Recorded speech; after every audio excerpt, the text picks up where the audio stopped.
우리가 지난 시간에는 교회를 어떻게 대하고 또 예수님 나라가 통치가 임하는 그런 곳에서는 예수 믿는 사람들이 어떻게 행동을 해야 되는가 이제 살펴봤습니다. 그래서 예수님께서 섬기러 오셨기 때문에 남을 섬기는 사람이 그리스도인이다, 이런 이야기를 이제 했습니다. 저는 지난 일주 동안 여전히 이제 몸이 그렇게 좋지 않은 상태에서 성경을 이제 많이 읽지는 못했고, 그러면서 이 디모데 전서와 디모데 후서를 좀 이렇게 읽으면서 또 저보다 이렇게 연륜이 깊으신 그런 그 목사님이 써놓은 그와 같은 그 주석을 여러 차례 읽었어요.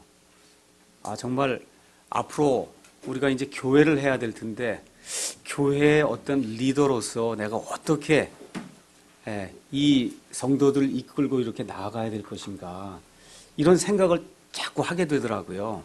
그래서 이걸 읽으면서 어떻게 우리 성도들하고 같이 바른 그러한 그 교회상을 이렇게 좀 확립을 해야 될 것인가, 이런 생각을 좀 자꾸 하게 됐습니다. 여러분 잘 아시다시피 디모데 전서, 디모데 후서, 그리고 디도서는 목회서신이라 그래요. 그래서 사도 바울이 옥에 갇힌 상태에서 자기는 움직일 수 없으니까 자기의 그 친아들과 같이 생각하는 그 디모데에게 로마에서 에베소라고 하는 것에 지금 그 자리에서 사역을 하고 있는 그 디모데에게 이 말씀을 지금 전달한 거거든요. 그래서 가만히 가서 지도를 봤어요. 봤더니 한 1000km 되는 거리예요. 1000km. 지금이야 뭐 비행기를 타고 가면 1시간, 2시간 가면 되는 거리지만, 사실 그 당시 그걸 걸어서 가거나 뭐 배를 타고 가서 이 편지를 전해줘야 되는 거 아닙니까? 그래서 그 감옥에서 이게 지금 사도 바울이 기록해 놓은 마지막 글입니다. 디모데 전서, 디모데 후서, 그 다음에 디도서, 여기 나와 있는 이 서신이 우리가 옥중 서신이라고 얘기하는데, 이것이 사도 바울의 마지막 글이에요.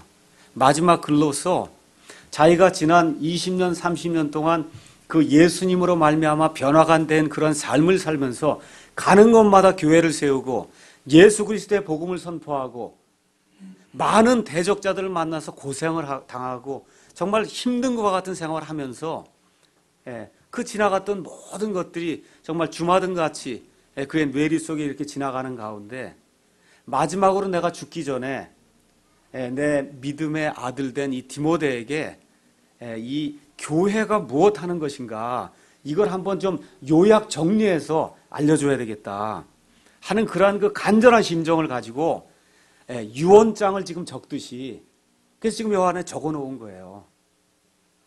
그러니까 이 말씀을 제가 읽으면서 그 사도 바울의 그 심정을 제가 이해하게 된 겁니다.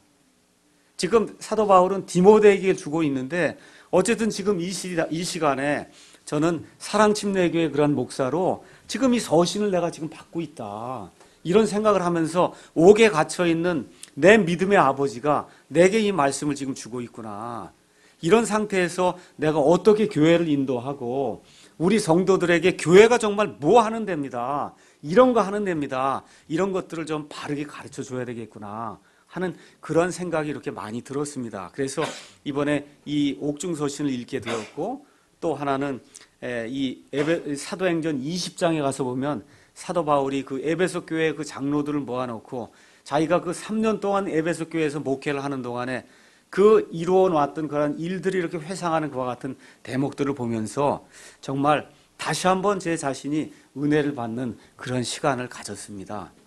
정말 목회가 뭔지, 교회가 무엇인지, 사람들을 섬기는 것이 무엇인지, 이 교회가 특별히 어떠한 장소인지 다시 한번 좀 우리가 생각을 해보고 진지한 그런 마음으로 정말 교회를 해봐야 되겠구나, 이런 생각을 이제 하게 됐습니다. 여러분, 제가 지난주에는 디모데전서 3장을 읽어보라 그랬습니다. 그래서 그 앞에 첫 부분에는 목사가 무엇하는 사람인지 그 내용이 담겨 있고, 그 다음에는 집사는 무엇하는 사람인지 그 내용이 담겨 있습니다. 그럼 교회 안에는 목사도 있고 집사도 있고 그 다음에 성도들이 있습니다. 맞죠? 그래서 그 나머지 14절, 15절, 16절에 있는 말씀은 이 성도들 향한 그런 메시지입니다. 그래서 앞부분은 목사, 그 다음은 집사, 그 다음에 이 세 번째 부분은 성도들에 대한 그런 그 메시지예요. 그래서 오늘은 하나님의 집이라고 하는 그와 같은 제목을 가지고 14절, 15절, 16절에 있는 말씀을 여러분에게 강해해 드리는 그런 시간을 갖도록 하겠습니다. 제가 그 14절을 읽으면서 그 상당히 그 뭐라 그럴까, 감정이 이렇게 좀 북받쳐 오르더라고요. 14절 보세요. 내가 속히 너에게 가기를 바라면서 이것들을 너에게 쓰노라. 지금 사도 바울이 로마에 지금 갇혀서 지금 죽을 때가 돼 있거든요. 지금 심판을 받는 거예요. 로마의 황제 앞에 서서 예수 믿었다고 하는 그것 하나로 인해서 지금 불려가서 심판을 받아서 거의 지금 100% 죽을 수밖에 없는 그런 상황인데, 지금 1000km나 떨어진 데 있는 지금 디모데를 두고 내가 지금 너에게 뭐라 그래요? 속히 너에게 지금 가기를 바라면서, 그러면서 내가 이거를 쓴다. 이게 참 그 사도 바울의 마음이 얼마나 이렇게 드러나 있는지 참 너무 뭐라 그럴까, 저한테 와서 이렇게 감동이 되더라고요. 근데 15절에 그러나 내가 그렇게 가기를 원한다. 너를 그렇게 사랑한다. 내가 목회하는 걸 내가 그렇게 도와주고 싶다. 그런데 15절에 그러나 내가 오랫동안 지체하면, 마귀가 나를 가로막든지 하여튼 어떻게 돼서 내가 오랫동안 지체하면 내가 너를 만날 수가 없다. 그렇게 되면은 내가 하나님의 집에서 어떻게 처신해야 할지 알게 하려 한다 하고, 하나님의 집에서 목회자가 어떻게 처신해야 될까를 가르쳐 준 책이 지금 디모데전서, 디모데후서입니다.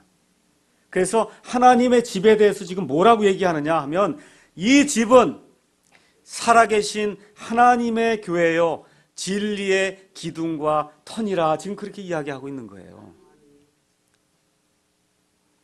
이 집은, 저와 여러분이 모여있는 이 집, 이 집은 이 건물 이야기하는 게 아니에요. 이 집은 살아계신 하나님의 교회요 진리의 기둥과 터니라, 이렇게 지금 이야기를 하고 있는 겁니다. 그래서 첫 번째 제가 생각해 보고자 하는 것은, 교회는 하나님의 집이라는 겁니다. 하나님의 집. 우리 예수님께서 마태복음 16장 18절에서 베드로의 그 믿음 고백에 근거를 두고, 이 반석 위에 내가 내 교회를 세우리니 지옥의 문들이 그것을 이기지 못하리라 그랬습니다. 이런 건물을 세운다는 게 아니에요. 성경에 나와 있는 교회는 하나님께서 세상에 있는 사람들 중에서 불러내신 그와 같은 사람들을 교회라고 이야기합니다. 그러니까 저와 여러분이 지금 교회입니다. 누구나 이 세상에 다 한 번 태어나게 되어 있습니다.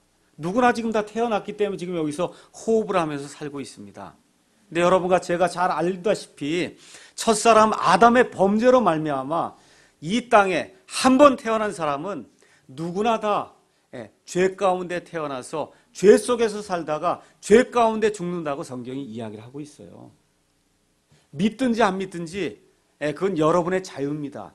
하지만 우리를 만드신 하나님께서 하나님의 말씀 안에 그렇게 기록을 해놓으셨어요. 그래서 이 세상에는 오직 두 집뿐이 없다는 거예요. 두 집. 한 집은 하나님의 집이고 한 집은 마귀의 집이라는 거예요. 마귀의 집에 태어난 사람은 마귀의 자녀들이고, 하나님의 집에 태어난 사람은 하나님의 자녀라고 성경이 이야기하고 있는 겁니다.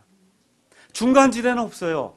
그래서 이 세상에 누구든지 한번 태어나게 되면, 어머니 뱃속에서 응애하고 이 땅에 태어나게 되면 다 마귀의 집에 태어나서 진노의 자녀로, 마귀의 자녀로 이 땅에 태어난다고 성경이 이야기를 하고 있습니다. 그래서 하늘에서 다시 한번 태어나는, 성령님으로 말미암아 다시 한번 태어나는 그와 같은 일이 생기지 않으면 영원토록 마귀의 자녀로, 마귀와 함께 마귀가 당하는 그와 같은 심판과 저주를 받는다고 성경이 이야기를 하고 있습니다. 아무리 집안이 좋아도, 아무리 아버지 어머니 신앙이 좋아도, 돈이 많아도, 학식이 많아도, 권세가 많아도 아무 소용이 없어요. 다시 한번 태어나는 일이 없으면 그러면 하나님의 자녀가 될 수 없다는 겁니다. 자, 그래서 우리 하나님의 아들께서 이 땅에 오셔서 마귀의 일을 멸하시고, 그래서 누구든지 그 예수님을 영접하기만 하면 그러면 하나님의 집에 다시 태어나서 하나님의 아들과 하나님의 딸이 될 수 있는 그와 같은 능력을 우리에게 주셨다고 요한복음 1장 11절 12절이 우리에게 이야기하는 겁니다. 영접 기도했다고 구원받았다는 게 아니에요, 여러분. 영접 기도했다고 구원받았다는 게 아닙니다. 어떻게 했다고요? 예수님을 내 개인의 구원자로 만나는 그와 같은 경험이 있을 때, 그때 하나님의 집에 다시 태어나서 하나님의 아들, 딸이 된다는 겁니다. 교회를 아무리 오래 다녀도 소용이 없어요. 아무 소용이 없어요. 11절 아무리 많이 해도 소용이 없습니다. 주일 성수 아무리 해도 소용이 없어요.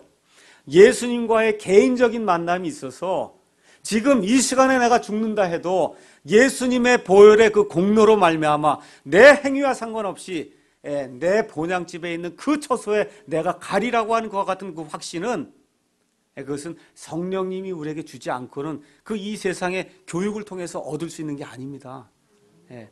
영접 기도 수백 번 한다고 해서 얻을 수 있는 게 아니에요. 침례를 받는다고 해서 얻을 수 있는 게 아닙니다. 그래서 이 니고데모와 같이 정말 지금식으로 얘기하면 국회의원입니다. 지금식으로 얘기하면 종교 지도자입니다. 교회의 감독입니다. 교회의 목사입니다. 아무리 그래도 다시 태어나는 일이 없으면 그러면 하나님의 자녀가 될 수 없다고 성경이 분명히 이야기하고 있습니다. 그래서 이 시간에 우리가 교회를 하려고 모였습니다. 맞죠? 교회 하려고 할 때 가장 중요한 것이 무엇이냐? 저와 여러분이 하나님의 자녀가 되어야 된다는 거예요. 하나님의 자녀가 되어야 되는 겁니다. 여기 문지방만 왔다 갔다 하면서 밟고 지나가 봐야 아무 소용이 없어요. 우리 교회는 사람이 많든지 적든지 가능하면 100% 구원받은 하나님의 자녀가 모이는 이와 같은 데가 돼서 이것 자체가 하나님의 집이 되는 그와 같은 일이 생기기를 저는 간절히 원합니다. 자, 그러면 한 집에 태어난다 하는 얘기는 그 집이 줄 수 있는 모든 권리를 다 누릴 수 있다는 겁니다. 맞죠? 우리가 애를 낳으면은 그러면 어떻게 해요? 어머니 아버지가 왜 애를 낳습니까? 그냥 좋아서 낳는 게 아니잖아요. 그 아이를 낳으면서 이제부터는 내가 이 아이에 대한 모든 걸 책임을 지겠습니다 하고 낳는 거 아닙니까? 그렇게 못하는 부모도 물론 있겠지만 어찌됐든 기본적으로 부모가 된다 하는 얘기는 이 아이의 모든 걸 내가 지금부터 책임을 지겠습니다 하는 그런 생각으로 낳는 거죠. 반대로 그럼 아이 입장에서 보면 내가 이 집에 태어났다 하는 얘기는 이 집에서 얻을 수 있는 모든 권리를 내가 누릴 수 있다는 겁니다. 맞죠? 그래서 부모가 마땅히 책임을 져야 되는 거예요. 그런데 여기 가서 보니까 교회는 누구의 집이라 그래요? 하나님의 집이니까 누가 책임을 져야 되는 거예요? 그래, 하나님이 책임을 지는 거고 하나님이 주실 수 있는 모든 권리를 우리 성도들이 누릴 수 있는 거죠. 그래서 지금 교회는 그런 데예요. 하나님을 아버지로 두고 있고, 그래서 하나님 아버지가 주실 수 있는 모든 권리를 우리가 누릴 수 있는 데가 교회다, 그 얘기입니다. 그래서 지금 교회는 하나님의 집이라고 이야기하고 있는 거예요. 하나님의 집. 자, 그러면 부모가 아이를 이렇게 낳으면은 기본적으로 몇 가지 해줘야 될 게 있어요. 집에서 아이를 낳으면 기본적으로 몇 가지 해줘야 될 게 있습니다. 다른 건 몰라도 첫 번째, 먹여 살려야 될 거 아닙니까? 맞아요? 아기를 낳았으면 먹여 살려야죠. 먹여 살려야 됩니다. 그러니까 교회의 첫 번째 일, 하나님의 집이라고 하는 교회의 첫 번째 일은 하나님의 자녀를 먹여 살리는 거예요. 다른 거 없습니다. 그러니까 이 자리에 와서 제가 사탕을 주겠어요? 뭐 불고기를 주겠어요? 그러니까 제가 해야 될 일은 먹여 살리는 거예요, 여러분. 일주일에 한 번이고 두 번이고 또 우리 이제 교육 목사님이 왔으니까 교육을 통해서 여러분을 먹여 살리는 겁니다. 성경을 읽으라고 이야기하고 독촉도 하고 재촉도 하고 격려도 하고 꾸중도 하고 책망도 하고 해서 어떻게 하든지 먹여 살려요. 이게 크지 않으면 애가 낳는데 평생 2kg, 3kg짜리가 되면 그 부모에게 얼마나 큰 건심거리가 되겠습니까? 그러니까 첫 번째는 교회는 사람을 먹여 살리는 데입니다. 먹여 살리는데 뭐로 먹여야 되겠어요? 하나님의 말씀 먹여야 되지 않습니까? 하나님의 말씀을 먹여야 돼요. 그러니까 이 강단에서는 하나님의 말씀만 하는 거예요. 다른 거 없습니다. 하나님의 말씀, 예를 들더라도 정말 하나님의 말씀을 이렇게 도와줄 수 있는, 옆에서 보조해 줄 수 있는 그런 정도의 예를 드는 것이고, 모든 것은 처음부터 끝까지 하나님의 말씀만 하는 데가 교회다. 자, 애가 있는데 애가 쓸데없는 거 자꾸 먹으면 자랍니까? 안 자랍니까? 안 자라죠? 예, 꼭 뭘 먹어야 자라냐? 영양분이 있는 걸 먹어야 자라거든요. 그러니까 교회가 이렇게 사람의 숫자가 늘어난다, 성장하는구나, 이게 아니에요. 뭘 먹어야 성장하냐? 사람의 숫자에 의해서 성장하는 것이 아니고 뭘 먹어야 돼요? 영양분을 먹어야 성장하는 거예요. 영양분을 먹어야 성장하는 겁니다. 그런데 좋은 약은 입에 쓰다 그러죠. 맞습니까? 좋은 약은 입에 쓴 거야. 듣기 싫은 겁니다. 뭘 좀 바꿔서 우리가 좋은 사람 되자, 좋은 인격을 갖춘 그런 사람이 되자, 우리가 좀 더 낮아지자, 이렇게 얘기하면 이 내 안에 있는 이 자아가 자꾸 올라오거든요. 이놈이 이게 자꾸 올라와요. 이걸 밟아 눌러야 돼. 다른 거 없어요. 밟아 눌러서. 그래서 내 자아는 자꾸 굶어 죽이고, 예수님 안에서 새로 태어난 이 사람을 자꾸 하나님의 것으로, 하나님의 양식으로, 하나님의 영양분으로 자꾸 먹이게 될 때 이 사람이 성장을 하게 되는 거예요. 그럼 어떻게 돼요? 성장을 하면 하나님이 기뻐한다, 그 얘기입니다. 아이들이 쑥쑥 자라면서 키가 커지고 할 일을 제대로 하게 되면 부모가 기뻐하는 거 아닙니까? 그래서 첫 번째, 하나님의 집에서 해야 될 일은 아이를 먹이는 겁니다. 그게 부족하면 얼마든지 얘기하세요. 먹는 게 부족하다 하면 얼마든지 이야기하시면 여러분의 그런 필요를 교회에서 채워줄 겁니다. 두 번째는 어떤 일을 집에서 해야 되냐 하면 훈련을 시켜야 돼요. 훈련. 그렇잖아요? 아이들 키웠는데 부모가 아이고 내 자식 이거 하나뿐이 없는 거니까 너 마음대로 해라 그러고 그렇게 풀어놓으면 어떻게 돼요? 반역자가 됩니다, 애가. 맞아요? 반역자가 돼요, 반역자. 아이고, 뭐 부모가 다 좋으니까 그 부모 밑에서 자라면 자동적으로 사람이 좋아지겠지. 다윗이라고 하는 좋은 아버지가 있었어요. 그 밑에서 누가 나와요? 압살롬이 나옵니다. 압살롬이 나와요. 히스기야라고 하는 아주 유다의 좋은 왕이 있었어요. 그 히스기야에게서 누가 나와요? 므낫세라고 하는 유다에서 제일 사악한 왕이 나옵니다. 왜 그래요? 훈련이 없기 때문에 그런 거예요. 훈련이 없기 때문에. 사무엘이라고 하는 좋은 대언자가 있었어요. 그 아들들이 어때요? 형편없어요. 모세라고 하는 그런 훌륭한 그와 같은 하나님의 종이 있었어요. 그 아들들이 형편없어요. 그러니까 가문이 좋고 이 어머니 아버지가 뭐가 좋으니까 애들이 자동적으로 되는 그런 일은 생기지 않습니다. 그래서 성경 잠언 22장 6절에서 뭐라고 얘기해요? 마땅히 아이가 갈 길로 아이를 훈련시키라. 그리하여야 그가 늙어서도 그 길을 떠나지 아니하리라고 이야기하는 겁니다. 그러니까 첫 번째, 교회는 먹여야 되고, 두 번째, 교회에서 해야 될 일은 사람을 훈련시켜야 돼요. 이 집은 거룩한 하나님이 계시는 집이에요. 이 건물이 그렇다는 게 아니라 저와 여러분 안에 하나님이 계시기 때문에 여기 하나님이 계신 이 사람들이 모여있는 이 집의 특성은 뭐냐? 거룩한 데다, 그 얘기입니다. 그래서 거룩하지 않게 행동을 하거나 거룩하지 않게 말을 하거나 하면 고쳐야 된다, 그 얘기예요. 다른 거 없어요. 고쳐야 되는 겁니다. 근데 고치는 일이 쉽지 않아요. 다들 크고 저부터 시작해서 누가 와서 내게 나쁜 얘기하면 일단 기분이 나쁘거든요. 우리 제 아내가 이걸 좀 고치시오 그렇게 얘기하고 그러면 참 그거 맞는 얘기인데 그래도 이 자아가 있으니까 그게 잘 안 되거든요. 아니라 그러고 이제 일주일 있다 고치죠. 그 일주일 있다라도 고치면 다행이에요. 일주일 있다라도 한 달 있다라도 고치면 다행인데 하여튼 어쨌든 고쳐야 된다. 이 교회에 들어오면 고쳐야 된다는 거예요. 아시겠죠? 저도 고치고 여러분도 고치고 우리 아이들도 고치고 교회에 오면 하나님의 성품에 맞도록 좀 고쳐야 되겠다. 먹고 자라고 그 다음엔 고쳐야 되겠다는 겁니다. 아시겠죠? 세 번째, 교회는 격려하는 데예요. 격려. 이게 뭐냐? 아이들 중에 잘하는 사람도 있고 못하는 아이도 있어요. 근데 부모가 못하는 아이 보고 야, 너 왜 이렇게 못하냐고 매일같이 구살이 주고 그러면 그 아이가 어떻게 되겠습니까? 안 되잖아요.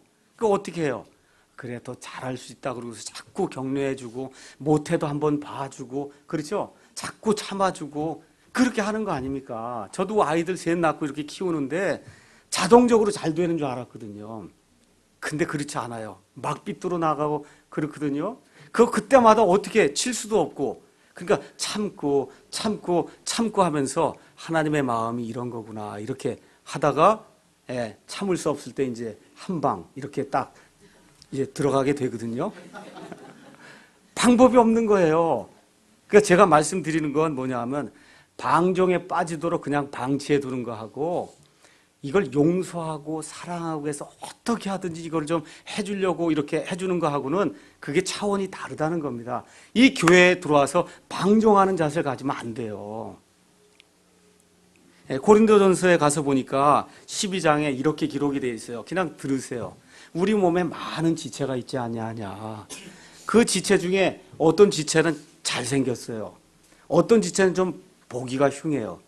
그럼 여러분 특히 우리 자매님들 어디다 치장을 하십니까? 잘생긴 데다 갖다 자꾸 치장을 하십니까? 아니면 이거 아무리 봐도 내가 여기가 좀 부족한 것 같은데 하고 생각되는 거기다가 자꾸 화장을 하십니까? 어떻게 해요? 좀 뭔가 부족해 보이는 데다가 자꾸 뭔가를 하나 갖다 꽂기도 하고 다 그러는 거 아니에요. 맞죠? 교회 안에서 잘나고 잘하고 이런 사람은 그냥 둬도 괜찮아요. 다 괜찮다니까 그게. 그런데 어떻게 조금 좀 못난 것 같고 조금 좀 연약한 것 같고 부족한 것 같은 이런 사람을 세워주는 데가 교회입니다. 일할 수 있도록 해주고 그런 사람들 격려하고 이렇게 해야지. 이걸 자꾸 흉보면 어떡하냔 말이에요. 세상에서도 이렇게 사람들이 흉보는데 교회 와서도 흉보고 못한다고 그러면 그 사람은 어디 갑니까? 그렇죠? 그러니까 이 사도 바울이 디모데에게 교회는 하나님의 집이다. 집이라고 그랬단 말이에요. 집. 한번 가정을 한번 생각해 보세요. 먹이는데, 가정 훈련시키는데, 그다음 가정 격려하는데, 특히 어렵고 힘들고 불쌍하고 이런 사람들 격려하는 데가 교회다. 이렇게 생각을 하시고 우리 교회는 그러한 목표를 가지고 앞으로 전진해야 됩니다. 그러니까 목사가 해야 될 일은 이 믿는 부류 가운데 두세 종류가 있어요. 믿는데 대강 구원 받았어요, 분명히. 그런데 안락하게 이렇게 살면서 이렇게 하는 사람이 있으면 꾸짖어야 돼요. 목사가 할 일은 다른 거 없어요. 꾸짖어야 되는 거예요. 근데 이게 믿는데 너무나 어렵게 생활하면서 불쌍하게 이렇게 하면 격려해야 되는 거예요. 목사가 할 일은 다른 거 없습니다. 그 다음에 세 번째, 사람을 두려워하지 않고 공평하게 일을 처리해야 돼요, 목사가. 이거 들어오는 게 부자니까 봐주고 학식이 많으니까 봐주고 이렇게 하면 목사가 안 된다 그 얘기예요. 그래서 제가 이 디모데전서를 읽으면서 이와 같은 방식으로 우리 교회를 좀 이끌고 나가야 되겠다 이런 생각을 했습니다. 자, 그 다음에 이 두 번째 가서 보니까 이 집은 살아계신 하나님의 교회요 이렇게 얘기했는데 교회라고 하는 말은 그리스 말로 에클레시아다 그런 얘기입니다. 에클레시아는 모임이다 그런 뜻이에요. 그러니까 이 교회는 하나님의 모임이라 그런 뜻입니다. 여러분 동창회도 그리스 말로는 에클레시아예요. 개 모임도 에클레시아예요. 야구 선수들 20명만 모여도 그거 에클레시아예요. 에클레시아. 근데 그건 다 무슨 에클레시아냐 하면 사람의 에클레시아다 그런 얘기야. 사람이 모여서 뭐 사람 일 하는데요. 근데 이 교회는 어떤 에클레시아예요? 하나님의 모임이다 그런 얘기야. 하나님의 모임. 그러니까 처음부터 끝까지 하나님에 대해 생각하고 하나님을 기쁘게 하고 하나님을 영화롭게 하고 하나님께 경배를 드리고 하나님 앞에 무릎 꿇는 그와 같은 모임이다 그런 얘기입니다. 왜 그래요? 아버지 하나님께서 창세전에 이 교회를 설계하셔서 교회를 만드셨어요. 우리 하나님이 아버지 하나님께서. 두 번째 아들 하나님께서 이 교회를 내 교회로 만드시기 위해서 아들 하나님께서 이 땅에 사람의 몸을 입고 오셔서 그래서 십자가에 달려 죽으시는 그와 같은 모진 고초를 당하고 피를 흘리시고 죽음을 당하시고 엄청난 그런 고난을 당하셔서 이 교회를 세우신 겁니다. 이 교회에 사역자가 있고 이 교회에 여러 가지 모임이 있고 이 교회에 교사가 있고 목사가 다 있어요. 이걸 누가 주관해서 세우시냐 하면 성령 하나님이 세우신다 그 얘기입니다. 그래서 여기 모임은 처음부터 끝까지 아버지 하나님과 아들 하나님과 성령 하나님이 주관하시는 그런 모임이 돼야 된다 그 얘기예요. 여기는 사람이 존중받고 목사가 존중받고 집사가 존중받는 이와 같은 모임이 아니라는 겁니다. 그래서 말과 행동에서 누구를 기쁘게 해야 돼요? 하나님을 기쁘게 해야 돼요. 그러니까 저를 보실 필요 전혀 없어요. 집사님들 앞으로 이제 생기게 될 텐데 이 집사님들 볼 필요 전혀 없습니다. 누구를 보시라고요? 하나님을 보시라. 이거 내가 찬양을 하든지 헌금을 하든지 교회 와서 청소를 하든지 우리 성도들 대접하기 위해서 밥을 만들든지 아이들을 가르치든지 항상 내가 하나님을 기쁘게 하고 있는가, 하나님께 경배를 드리고 있는가, 이 생각으로 임해달라 그 얘기입니다. 왜 그래요? 이건 사람의 모임이 아니에요. 이 세상의 개 모임, 정치 모임, 동창회 모임 이런 모임이 아니다 그 얘기입니다. 여기는 하나님이 계신 하나님의 교회요, 하나님의 모임이기 때문에 나는 죽고 그래서 하나님만 존귀하게 되는 그와 같은 모임이 이 사랑침례교회 모임이 될 때 그것이 하나님이 기뻐하시는 하나님의 모임이 될 수 있다 그런 얘기입니다. 자, 이렇게 얘기하면서 또 뭐라고 얘기했냐면 교회는 진리의 기둥과 터다 그렇게 이야기를 했습니다. 여러분 파르테논 신전이라든지 지금 여기 에베소라고 얘기했는데 디모데가 지금 에베소에 있는 에베소 교회에서 하나님의 말씀을 지금 선포하고 있는데 에베소라고 하는 그런 도시에는 세계 7대 불가사의가 있었어요. 그게 뭐냐면 다이애나 신전이라고 하는 우리가 상상해 볼 수도 없을 정도의 엄청난 규모의 그 신전이 있었습니다. 그 신전에 그 앞에 가면 기둥이 127개가 서 있었어요. 여러분도 국회의사당 이런 데 앞에 가면 기둥 크게 서 있잖아요. 그게 뭐예요? 이것만 탁 보면 야 여기 뭐가 드러나는 거예요. 이게 보이는 거거든요. 근데 지금 교회가 뭐라는 거예요? 진리가 무언가를 보여주는 기둥이라는 거예요. 기둥. 사람들이 어느 큰 신전이나 이런 건물 앞에 갔으면 기둥이 이렇게 서 있는 걸 야 이거 굉장하구나 이렇게 느끼듯이 교회가 뭘 드러내는 그런 기둥이 돼야 되냐면 진리를 드러내는 기둥이 돼야 된다는 겁니다. 그 다음에 또 진리의 기둥과 뭐라 그래요? 터라는 거예요. 터. 집을 파고 뭐 이런 걸 지으려고 하면 터가 있어야 될 거 아닙니까? 터가 견고하면 그게 오래 갈 것이고 터가 견고하지 않으면 오래 가지 못할 거예요. 그래서 지금 사도 바울이 뭐라고 얘기하냐면 교회는 진리를 드러내는 기둥과 같은 그와 같은 역할을 해야 되고 진리를 세우는 터와 같은 그와 같은 역할을 해야 된다. 그러니까 진리를 순수하게 보존하고 변호하고 또 앞으로 다가오는 그러한 세대에게 진리를 전해줄 수 있는 유일한 기관은 교회 빼고는 없다는 겁니다. 우리가 킹제임스 성경을 사용해요. 왜 그렇습니까? 이게 진리라고 우리가 확신하기 때문에 지금 킹제임스 성경을 사용하거든요. 우리가 여러 형태의 교회가 있지만 침례교회를 지금 구성을 해서 이걸 하고 있습니다. 왜 그렇습니까? 성경을 가서 보니까 성경에 나와 있는 가장 근접한 그와 같은 이상적인 교회의 모델이 이거라고 생각하기 때문에 이걸 지금 우리가 형성을 해서 침례교회를 하고 있는 거예요. 우리 후대에게 이와 같은 진리를 바로 가르쳐줘야 되는데 그 일을 누가 해야 된다고요? 교회가 해야 된다는 거예요. 세상의 진리는 누가 지켜요? 세상 사람들이 지킵니다. 그럼 교회의 진리는 누가 지켜야 돼요? 이 성경의 진리는 교회가 지켜야 돼요. 그 교회가 누구라고요? 저와 여러분이다. 이 건물이 지켜주지 않습니다, 여러분. 50만 명 모이는 무슨 동그란 건물이 진리를 지켜주지 않아요. 저와 여러분이 교회이기 때문에 저와 여러분이 이 진리를 지켜야 된다 그 얘기입니다. 그러니까 다시 말씀드려서 우리가 믿고 있는 성경 안에 있는 이 진리가 서냐 아니면 진리가 쓰러지냐 누구에게 달렸어요? 저와 여러분에게 달려있는 겁니다. 아주 놀라운 얘기예요 이게.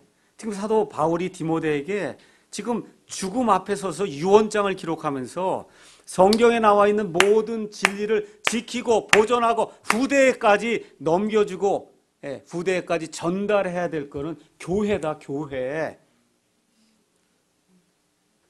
자 그렇게 이야기하면서 여러 가지 진리가 많아요. 교회가 지켜야 될 그런 진리가. 근데 그 진리 중에 대표가 되는 가장 중요한 진리가 어떤 진리냐? 예수님에 대한 진리입니다. 예수님에 대한 진리가 틀리면 구원을 못 받습니다. 창조가 6,000년 전에 일어났냐, 10억 년 전에 일어났냐, 그건 틀려도 괜찮습니다. 성경에 나와 있지, 정확하게 나와 있지 않기 때문에 그건 틀려도 괜찮아요. 그런데 예수님에 대한 진리가 틀리면 그거는 삶과 죽음의 문제가 달라지는 거기 때문에 예수님에 대한 진리는 틀리면 절대 안 됩니다. 그래서 지금 나와 있는 게 뭐예요? 16절. 그 많은 진리 중에 어떤 진리를 특별히 소중히 여기고 잘 해야 되느냐? 하나님의 성품의 신비에 대한 진리, 하나님의 성품, 하나님의 계획, 이게 뭐라고요? 신비란 말이에요. 그 중에 첫 번째 나오는 게 뭐예요? 하나님께서 육체 안에 나타나셨다는 겁니다. 예수님의 진리 중에 가장 중요한 것이 무엇이냐? 예수님은 사람이 아니라는 거예요. 뭐라고요? 사람 몸 안에 나타나신 하나님이다, 그 얘기입니다. 사람 몸 안에 나타나신 하나님, 성육신 하신 그 하나님, 응애하고 태어날 때부터 시작해서 나중에 공생에 들어가셔서 하나님의 일들을 계속해서 수행하시다가 십자가에 죽으시고 묻히시고 사흘 만에 부활하시고 부활하신 이후에 승천하실 때까지 우리 예수님은 육체 안에 나타나신 하나님이라는 겁니다. 이 진리를 받아들이지 않으면 구원받을 수가 없어요. 그래서 지금 사도 바울이 명확하게 얘기하는 거예요. 이 하나님의 성품, 하나님의 본성에 대한 이 신비는 논쟁의 여지가 없이 위대하다, 그 얘기입니다. 그래서 하나님이 육신을 입고 이 땅에 나타나셨다. 그 육신을 입고 이 땅에 오셔야만 그 예수님이 저와 여러분의 고통을 짊어지고 저와 여러분의 고통을 이해하고 그래서 사람이 되셨기 때문에 죽을 수가 있는 겁니다. 천사는 죽을 수가 없어요. 사람이시기 때문에 죽을 수가 있어요. 피를 흘릴 수가 있습니다. 그래서 저와 여러분과 똑같이 시험을 받으시되 죄는 없으신 분이거든요. 이런 분이래야만 그분이 대제사장으로서 여기 있는 모든 죄인들의 그런 모든 문제를 다 이해하시고 그래서 하나님 앞에서 지금 이 시간에도 우리를 위해서 중보하실 수 있다, 그 얘기입니다. 그러니까 그 성경의 많은 진리 중에 예수님에 대한 그 진리가 확고해야 되는데 그 중에 제일 중요한 진리가 뭐냐? 하나님이 사람의 몸을 입고 이 땅에 오셔서 저와 여러분을 대신해서 피를 흘리시고 십자가에 죽으시고 묻히셨다가 다시 살아나셨다가 승천하셨다고 하는 이 사실, 이것이 가장 중요하다는 겁니다. 두 번째, 예수님께서 이 땅에서 여러 가지 일들을 행하셨는데 성령 안에서 의롭게 되셨다. 이 얘기는 예수님이 죄가 많았기 때문에 나중에 의인이 되었나 보다, 이런 얘기가 아니고 성령 하나님께서 예수님께서 하신 모든 일을 변호하시고 모든 일을 다 찬성하셨다, 그런 얘기입니다. 예수님이 어떻게 잉태가 됐어요? 누구에 의해서? 성령님에 의해서 잉태가 됐단 말이에요. 그렇죠? 자, 우리 예수님께서 공생에 들어가실 때 어떤 일이 발생했어요? 하늘에서 성령님께서 비둘기같이 그에게 임하시면서 내 사랑하는 아들이라, 그렇죠? 인정을 해주신다, 그 얘기입니다. 또 공생에 들어가시면서 우리 예수님이 어떻게 돼요? 마귀에게 시험을 받는데 그냥 가는 게 아니라 어떻게 돼요? 성령님의 인도로 마귀에게 시험을 받으러 들어가지 않습니까? 맞죠? 그 이후에 예수님께서 여러 가지 죽은 사람을 살리기도 하고 병자를 고치시기도 하고, 그렇죠? 그와 같은 모든 일을 하는 동안에 우리 성령님께서 예수님이 하시는 그런 모든 일을 100% 옳다고 인정을 하셨다는 겁니다. 그런 뜻이에요, 여기 나와 있는 것이. 그래서 우리 예수님이 이제 승천하신 그 이후에 그리스도인들이 생겨났어요. 예수님을 믿는 그런 사람들이 생겨나니까 또 성령님이 어떻게 해요? 그 예수 믿는 사람들 안에 오셔서 영원토록 내주하시는 그와 같은 일이 발생하면서 또 뭘 증거하세요? 우리 예수님이 올바른 분이다라고 하는 사실을 증언해 주신다는 겁니다. 그래서 두 번째 사실, 예수님은 성령님께서 처음부터 끝까지 옳다고 변호해 주신 그런 분이라는 겁니다. 그 다음에 세 번째, 또 어떻게 천사들에게 보이셨다. 천사들. 다시 말씀드려서 예수님이 행하신 그런 모든 일들을 천사들이 다 봤다는 거예요. 예수님이 잉태되었을 때도, 잉태되는 그 순간에도 누가 나타나요? 가브리엘이 나타나지 않습니까? 그렇죠? 예수님이 시험 받으러 가셨을 때도 또 나중에 누가 나타나요? 천사들이 나타나지 않습니까? 그렇죠? 예수님께서 어려움을 당하실 때마다 천사들이 나타나서 예수님을 도와주고, 맨 마지막 예수님이 부활할 때도 가서 보니까 또 누가 나타나요? 또 천사들이 나타나고, 예수님이 승천해서 올라갈 때도 또 흰옷 입은 두 사람이 나타나고, 그래서 예수님의 사역에 처음부터 끝까지 천사들이 예수님의 사역을 입증한다는 거예요. 하나님이 입증을 하고, 그렇죠? 예수님 본인이 입증을 하고, 성령 하나님이 입증을 해주시고, 또 천사들이 입증을 한단 말이에요. 근데 천사들 가운데 나쁜 천사도 있어요. 그 나쁜 천사를 성경에서 마귀라고 이야기해요. 악한 천사를. 그러니까 예수님이 일을 할 때마다 나타나서 뭐라 그래요? 오, 하나님의 아들 예수님이요, 우리를 내쫓으려고 오셨습니까? 사람은 알아보지 못하는 누가 알아봐요? 악한 천사가 알아보지 않습니까? 그러니까 좋은 천사뿐만 아니라 악한 천사들에게도 예수님이 다 자신을 드러내 보여주셨어요. 그래서 그 하나님의 성품의 그 신비는 논쟁의 여지가 없다는 거예요. 하나님 아버지가 증언하십니다. 본인이 증언하십니다. 성령님이 증언하십니다. 선한 천사들이 증언합니다. 또 악한 마귀 천사들도 증언한다, 그 얘기입니다. 그 다음에 세 번째, 또 마지막 가서 보니까 이방인들에게 선포가 됐다는 거예요. 이방인들에게. 유대인들이 와서 복음을 믿지 않으니까, 예수님 와서 그렇게 하늘의 왕국의 복음을 선포해도 안 믿게 되니까 결국 어떻게 돼요? 그 유대인들의 넘어짐으로 말미암아 이방인들에게 하나님의 복음이 선포되는 그런 기회의 문이 열리기 시작했죠. 그래서 온 세상에 예수님이 선포가 됐다, 그 얘기입니다. 이거 맞습니까? 틀립니까? 지금 5대양 6대주에 예수님 모르는 사람이 없어요. 몇몇 물론 미전도 이런 종족이 있지만 전반적으로 봤을 때 이 이방인들에게 예수님이 선포가 되었다는 겁니다. 우리 예수님께서 승천하시기 전에 무슨 명령을 주세요? 세상의 모든 창조물에게 가서 복음을 선포하라고 그러지 않습니까? 맞죠? 그래서 그 명령에 따라서 예수님의 제자들이 사마리아와 땅끝까지 이르러 하나님의 말씀을 선포한다, 그 얘기입니다. 그러니까 저희가 이제 교회가 되었기 때문에 교회가 해야 될 그런 일 중에 하나가 선교거든요. 선교예요. 우리가 못 가면 가서 할 수 있는 사람을 도와야 되는 거예요. 중국 땅이 돼도 좋고 북한 땅이 돼도 좋고. 그래서 제가 여러분에게 말씀드리는 겁니다. 돈이 많으면 하겠다 이런 생각하면 못합니다. 단 10만 원이 돼도, 단 두 사람 20만 원이 돼도 해야 돼요. 왜 그래요? 지금 이방인들에게 예수님이 가서 복음을 선포하라고 명령을 하셨으면 우리가 해야 되는 거예요. 그 한 발짝 뛰면 하나님이 채워주실 줄로 믿습니다. 그래서 선포하고 이 선교하는 그런 일들을 해야 된다. 그 다음에 가서 보니까 세상 사람들이 믿은 분이라는 거예요. 세상에서 믿기셨다는 거예요. 이방인들 가서 전파했더니 다 믿었다는 얘기가 아닙니다. 그 중에 일부분이 믿었는데 1세기로부터 시작해서 지금 이 시대 21세기까지 저는 몇 명이 믿었는지 모르지만 하여튼 수십억 명이 믿었을 거 아닙니까?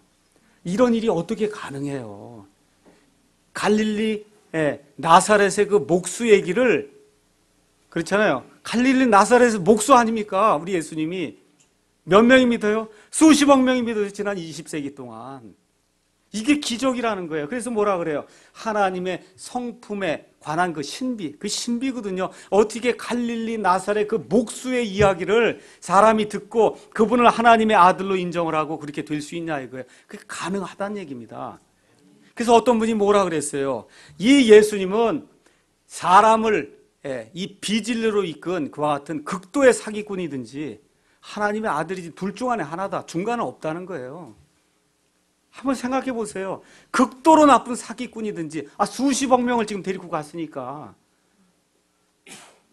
다단계 지금 하지 않습니까? 다단계 이거 하면은 다 사람 끌어들이는 거잖아요. 그렇죠? 그러니까 우리 예수님도 이거 어느 면에서는 다단계라니까. 이게 보세요. 단계 하나하나 거쳐갖고 복음이 지금 여기까지 왔잖아요. 이게. 맞죠? 예. 그러니까 이게 잘못된 거면 아주 큰 사기꾼이죠. 아주 악질 사기꾼이라 그에게 예수님이 그런 악랄한 사기꾼이든지 아니면 하나님의 아들이 둘 중 하나지 중간에 있을 수가 없잖아요. 우리 예수님이. 맞습니까? 예. 그래서 저와 여러분은 하나님의 아들로 믿고 지금 이 자리에 나와 있는 거 확실하시죠? 예. 그렇게 돼 있는 거예요. 뭐 중간지대 없어요. 예수 믿는 건 중간지대 없는 거예요. 예. 그래서 이 확실한 그 예수님을 우리가 믿고 그래서 나아가야 되는 겁니다. 그 다음에 어떻게 됐어요? 영광 속으로 올려줘서 영접을 받으셨느니라. 그래서 예수님이 이 땅에 사람의 몸을 입고 오셨다가 다시 사람의 몸을 입고 하늘로 올라가셔서 모든 것을 다 완성을 하신다 그 얘기입니다. 그럼 하늘로 올라가셨다가 어떻게 하신다는 거예요? 이제 다시 심판하러 이 땅에 오신다는 겁니다. 그렇죠? 이게 얼마나 놀라워요. 그러니까 뭐라 그래? 이게 하나님의 성품의 신비라는 거예요. 하나님의 그 구원 계획의 신비. 신비는 뭐예요? 하나님이 드러내주지 않고선 사람이 이해할 수 없는 그와 같은 진리를 신비라고 이야기하는 겁니다. 이 신비가 여러분 믿기세요? 믿기십니까 여러분? 예. 요약 정리하도록 하겠습니다. 이 교회는 하나님의 집이에요. 하나님의 집. 그럼 뭐가 돼야 된다고요? 저와 여러분이 하나님의 자녀가 돼야 돼요. 자녀가 아닌 사람은 매일 왔다 갔다만 하면 소용이 없습니다. 제가 다시 한번 얘기 드릴게요. 50년 교회 다녀 소용없는 겁니다.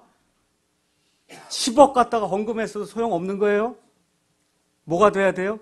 born again. 다시 태어나서 하나님의 아들, 딸이 되는 게 제일 중요한 거다. 이 교회는 그게 제일 중요한 거예요. 하나님의 집이기 때문에. 두 번째는 하나님의 모임입니다. 하나님의 모임에 여기는 사람이 존귀받고 사람이 영광받고 사람이 경배받는 데가 아니에요. 그래서 처음부터 끝까지 모든 일을 하나님 중심으로 생각하고 하나님 중심으로 계획하고 하나님 중심으로 수행하는 데가 여기가 교회다. 우리 사랑침례교회가 그런 데다 그 얘기예요. 세 번째, 이 교회는 진리의 기둥과 터가 돼서 이 성경에 나와 있는 그와 같은 진리를 보존하고 수호하고 앞으로 후대에 계속해서 전달해야 될 그와 같은 책임을 맡은 데라는 겁니다. 그것 중에 가장 중요한 것이 뭐냐? 우리 주 예수님께서 성육신 하셔서 저와 여러분의 죄를 담당하시기 위해 십자가에 죽으시고 묻히셨다가 부활하셨다고 하는 그 사실, 그 예수님이 다시 이 땅에 오신다고 하는 그 사실, 이거에 있어서만큼은 절대 타협할 수 없는 이와 같은 그러한 모임이 돼야 된다는 겁니다. 그래서 이 세 가지 사실을 기억하시고 이제 우리가 앞으로 다음 주부터 이제 가서 예배를 드리고 새로운 그런 건물에 가서 이렇게 할 때에 이제 좀 체계를 갖추어서 조금 더 이렇게 하나님의 교회에 더 근접되게 우리가 이제 하려고 그럴 거거든요. 아픔도 있을 수 있고 여러 가지 그런 일들이 있을 수 있지만 저부터 시작해서 공평하게 정말 편견이 없이 하나님의 말씀에 있는 그대로 가능한 한 실천하려고 노력을 할 겁니다. 그래서 여러분도 제가 오늘 말씀드린 그 사실을 꼭 기억하시고 첫 번째 구원받아야 된다는 거 아시겠죠? 두 번째 하나님을 존귀하게 여겨야 된다는 거, 이 진리를 내가 지키고 사수해야 되겠다는 이 사실을 가지고 우리가 이제 저쪽 새 건물로 이사가서 정말 심기일전해서 다시 한번 일어나서 하나님을 위해서 하나님의 영광을 위해서 일하는 그와 같은 형제 자매들이 다 되면 좋겠습니다. 기도하시겠습니다.